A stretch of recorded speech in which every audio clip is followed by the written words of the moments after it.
So, around the Terra Luna collapse that happened last month, there's a narrative that has been ongoing, and it doesn't really surprise me. Was there malicious intent on the part of the founders, Daniel Shin or Do Kwon, and what's kind of transpired? And there's been a lot of stuff that's come out, but right here, right now, there's now starting to maybe be a narrative that, quote, there's been cleaning up of evidence.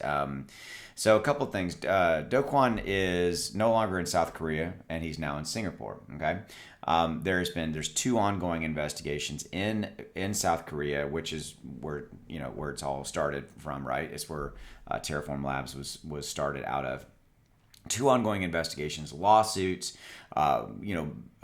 People have lost their life savings. It's been a horrific scenario that has played out, and so there's a lot of stuff coming out. Okay, and there's a Twitter user called Terra who has exposed the inner happenings of the Terraform Labs team, stated that Do Kwon has intentionally stopped speaking about Luna Classic, which is the original Terra Luna, and is entirely because the team is, quote, trying to clean up the evidence about the crash.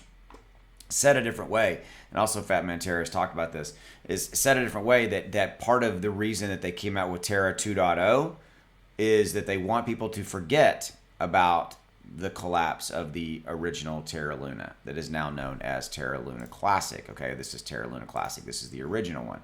And I just looked, it's up 4% in the last 24 hours. In the last 7 days, it's continued to kind of fall down, okay? Continue to move in this downward trend, all right? And then now you have the new Terra, which is known as Luna. See, Terra Classic is, I'll show you, known as LUNC. It's right here, okay? And this is the original one, the one that collapsed. It was trading at over $116, I think, was its peak. Yep. And this is the new Terra Luna 2.0. It is at $2.76 right now, trading at down 21% in the last 7 days. It has a very similar chart pattern, kind of moving down very similarly to Terra Luna Classic. Okay. So as it relates to cleaning up the evidence, it's interesting.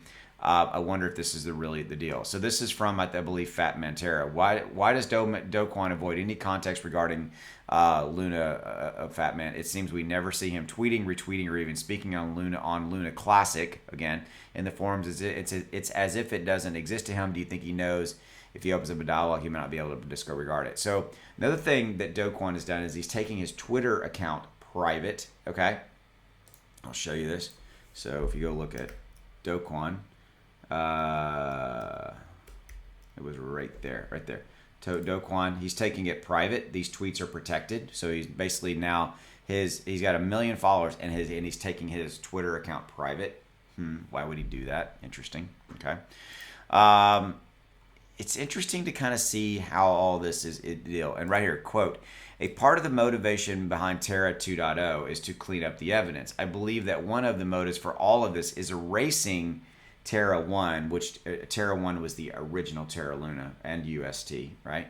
So people forget the nature of the devastation of that the UST Luna crash had on people's lives. Do Kwon wants people to forget all of this. What do you think? Fatman stated that Do Kwon's primary goal from Luna 2.0 is to make money for himself and his team. Quote, he is trying to get people to focus on the next new thing so he can shrink the accountability and also want to make money. That's his primary motive as always. Went in there. What do you think? Drop in the comments below.